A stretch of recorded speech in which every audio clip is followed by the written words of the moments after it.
Toilets before temples. That was the brutally honest plea from India's Prime Minister when he was campaigning last October. And it's not just a health hazard. We'll discuss the problem that has a profound impact on social issues like women's safety and education.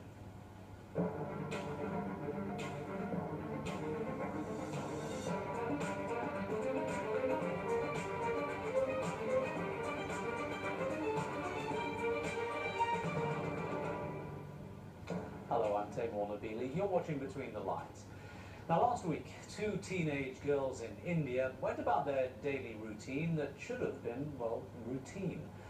Like millions of others who have no access to proper toilet facilities, the girls went to relieve themselves in a nearby field with disastrous results. They were gang raped and murdered. Now, the UN estimates that close to 600 million people are forced to defecate in the open, and they face the potential hazards of doing so.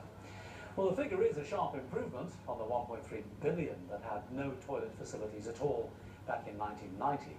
But overall sanitation, where people do have minimal toilet facilities, is still a problem. There'll still be 2.4 billion people without access to an improved sanitation facility in 2015. And that's if the nations meet their targets under the UN's Millennium Development Goals.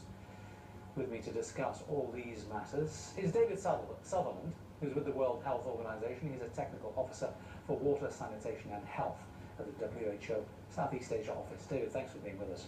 Pleasure. Good to be here. The issue of the girls in India has really put into stark relief the fact that toilets is not simply about cleanliness and sanitation. It's about a whole host of other social factors. Describe to us, how in the WHO's framework this fits in. How do you look at events like that?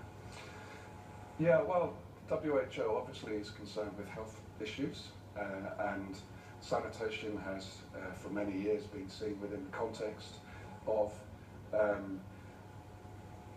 diarrhea in terms of the physical problems that come from poor sanitation, but really the emotional issues and the fear that many people are living with all of the time, fear of going to the toilet, holding back all day, and going at night time so as not to be seen during the day is something that a huge number of women in particular live with. It is a social issue, it creates mental issues as well, and all of these are health issues. These must be very difficult to measure. I mean, how do you quantify these kind of second-order effects, if I can put it that way? And it's easy to measure the number of toilets that people have access to, but how do you put into context and then take to government this whole idea that there are greater psychological impacts of this problem? Well, there are many ways in which it manifests itself. One of the key areas is in terms of school attendance. There are many girls that do not go to school because the facilities at school are in such a poor state, or because they are ill themselves. Menstrual hygiene and menstrual health is also a major issue in many countries, and having the privacy and the resources to do that. So attendance at schools is very much seen as a way in which you can measure some of these areas. There are many other health issues that come from holding back and not going to the toilet in terms of kidney disease, in terms of other manifestations. So there are many different ways in which you can measure that. Is it perhaps overreaching, or is it fair to say that something as simple as access to toilet facilities could, in years down the line, actually be a fundamental factor in the education of women and the role of women in the workplace and in society? Yes, very much so. It's not just about toilets, it is also about where those toilets are placed. It is also about behaviour change. There needs to be an education programme with it. Also needs to have access to water. Wash is always something that goes together. But something as simple as a toilet can have a huge impact. And we've seen cases in India, for example, where women, as part of their dowry list, have said that, well, I'm not marrying this man unless a toilet is provided. It is an asset of fundamental importance to so many women. And statistically, it is disproportionately women that bear the biggest brunt of this problem. Absolutely, yes. Men, it's easier in many cases for them to go to the toilet and find privacy to go to the toilet, and they are not troubled in any way by people watching them where they go. it is very much disproportionate towards women and also to children. Is the glass perhaps half full? I mean, we said the number of toilet facilities has improved dramatically since 1990. The Millennium Development Goals have been set in place, and how would you assess the movement towards those? And are we at least on the right trajectory? Absolutely on the right trajectory, and I think that there is no country that we would say has not made marked progress since the Millennium Development Goals were put in process. All countries have made very great progress. We talk about sanitation ladders because you can't move from open defecation to the kind of toilets that we are used to here in Singapore or in major cities. Sanitation ladder means making progress step by step. And quite often the first step may actually to be a very, very simple latrine, which would just be a hole in the ground which might give you a little bit of privacy. If that's very close to the home, then that would also give you security, but it may also be a little way. That we would still call unimproved sanitation. So a move from open defecation to those very simple toilets is not actually reaching the level that would count as progress against the Millennium Development Goals. You're looking at slightly higher levels. And even if the Millennium Development Goals are achieved, it's not saying that we are then at a comfortable place in terms of the level of sanitation. We're still looking to move up the sanitation ladder and improve the facilities. How does one move up the ladder, though? I mean, is the development of toilet facilities and all the concomitant benefits that come with it just a strict function of economic development and therefore subject to the rate of growth of the country and the trickle-down benefits that take place as a consequence of that? Or can they be managed outside as a separate process and improved at a different rate to general economic development? Yeah, that's a very good question. There's a lot of work that has been done on the economics of sanitation, and there's quite a lot of debate as to whether improved sanitation helps to generate economic development or whether sanitation happens as a result of economic development. And there are examples that for both sides of the argument that you can produce, and certainly as resources become more available, you are able to move your way up the sanitation ladder.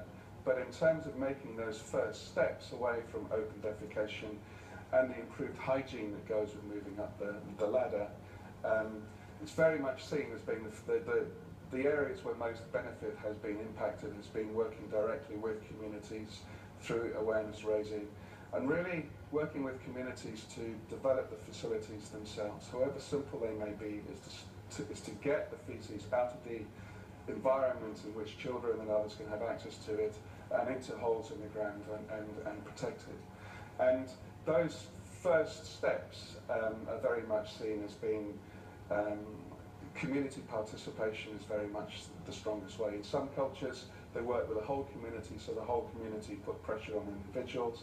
In other areas, it is just very much a question of showing the impacts that come from poor sanitation and how you can put barriers in place through improved sanitation to improve lives. In many cases, subsidies have been offered to try and pay for toilets, but has not really worked in many areas. It's really seen as communities themselves need to see the benefits for themselves and to pay for however simple the facility. But how do you make that happen? I mean, you say the trajectory is in the right direction, but what's the biggest outstanding challenge for the WHO and for community organisations, governments, anyone who can affect this? What's the number one priority at this stage? Well, I think, yeah, I mean, it is a matter of persuasion. I mean, it's a matter of getting an argument across. And there are many different So just tools. PR, I mean, you know. Yeah, and in many cases there are mass awareness campaigns. There are campaigns on TV, on radio, on local newspapers putting pressure. There are thousands of NGOs that are involved in this process. And as I say, we have seen very large numbers moving from open defecation to the very simplest. So there has been a huge move. But in terms of, people are always trying to think of new ways to get the message across, but the message is very much still the fundamental message of improving sanitation improves your lives, it improves your children's lives. But just very quickly, from government perspectives, are government doing enough in any country in the world where it's an issue? Um, Yeah, I mean, whether the government is doing a huge amount in every case, and obviously with the commitment from the new Prime Minister in India, we are going to be very interested to see how that manifests itself. But many of the states in India are already putting a huge amount of money into this area. They're doing an awful lot of work. Now, the impact of that is variable depending on different areas. Now, a lot of that can just be human personality. Some communities are very responsive and move extremely fast in all sorts of directions. Other communities, it's very tough to make those changes. It's human nature. And different people respond in different ways. And so a lot of it may be done through local entertainments, folk stories, theatre and play, and then making people laugh about it. Toilet humour is something that is all around the world. But as we've seen in the case of the two cousins, it's also an extremely serious issue. Certainly. But in terms of making an impact, humour is very much seen as having a positive impact. All right. Well, we'll look forward to seeing your comedy series on this issue, David. Thank you so much for joining us. David Sutherland of the World Health Organization. We'll take a short break. Still to come on the programme. The one resource that shapes just about every facet of our lives is water. And as it becomes more and more scarce, what is the world doing about it? We'll talk about that after this break.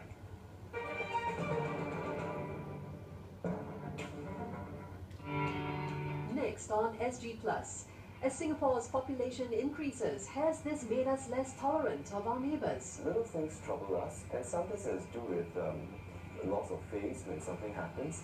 And have we lost our kampong spirit? In cities, it's very hard to actually apply that term kampong because we're not a kampong. Being good neighbours, are we there yet? Find out more on SG Plus, Tuesday, 8 p.m. on Channel News Asia. Something gigantic is coming. Harvey Norman's gigantic sale. It will blow you away with gigantic store-wide price crushing on the latest electrical and IT products for gigantic savings, and everyone's rushing down to win one of the 100 incredible folding coolers with a minimum spend. There are also Transformer Age of Extinction movie tickets, posters, and limited edition optical mouse up for grabs. So don't miss Harvey Norman's gigantic sale. Before the sun's up, we're here to prepare you for the day ahead. Bringing clarity and perspective to the day's news and information. To give you a head start as the day begins in the world's most dynamic region. Rise and shine with the all-new First Look Asia. Now from 6 to 9 a.m. on weekdays. Only on Channel News Asia. Don't miss Mother and Baby's Dad's the Way issue. This month, meet hands-on husbands who are finessing fatherhood. Get tips on teaching values to your tot. Find out which day spa experiences get our stamp of approval. Take part in M&B's Tech Charge event. Enjoy exciting hands-on activities and fun entertainment. Plus, meet your favorite superhero. Hurry, get your copy of Mother and Baby's June issue today for details.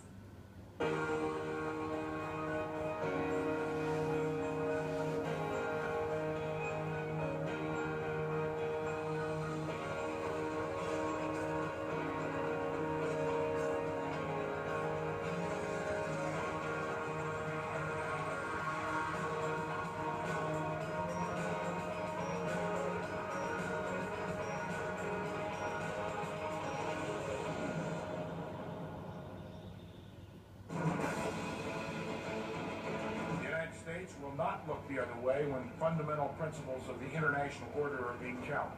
Disputes in the South China Sea have ratcheted up the hostility among rival claimants to a new level. 反对动辄使用武力或以武力相威胁。 Can smaller nations really stand up to China's growing assertiveness? Sea of Troubles on Insight, Thursday at 8 p.m.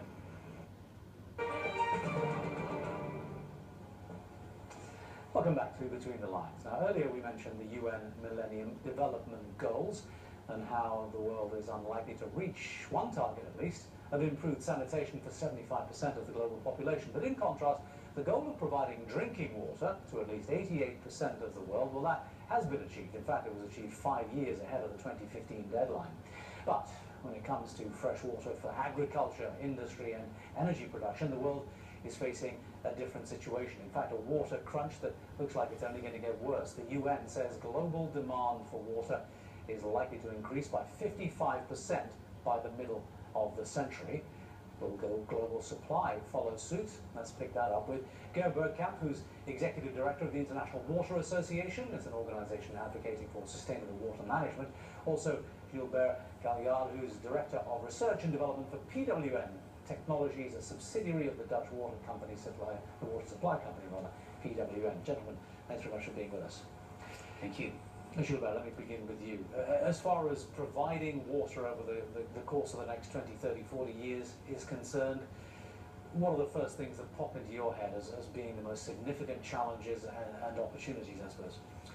I think the fluctuations in the sources, so the superabundance and rainy seasons and scarcity in the other regions, and how you can control that, especially as a utility in this region.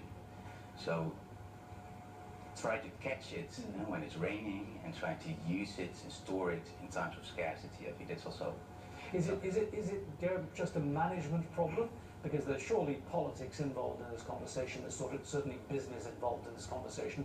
But where do the biggest structural impediments and challenges lie? Well, on the one hand, you see, obviously, it is about management, just getting the capacity to manage water wisely. That, I think, is one dimension. The other part, of course, is like, do we have the right regulation in place, and is it actually implemented? So those aspects are key. And obviously, the third dimension is, do we have the right technologies? And of course, the problems that we have created over the years, we are unlikely to solve with the technologies of yesterday. So there's a major need for innovation around the world, including in Asia, on the technology side of water. Is that need being met? Is that need being adequately addressed? And we try to, and I think especially here in Singapore, you see that slowly technology is going to advance water treatment technologies to meet those demands. But I mean, they still say that technology lags. I mean, I think the average perception in the world is that the technology is not really quite there, particularly when it comes to things like desalination in the really dry areas.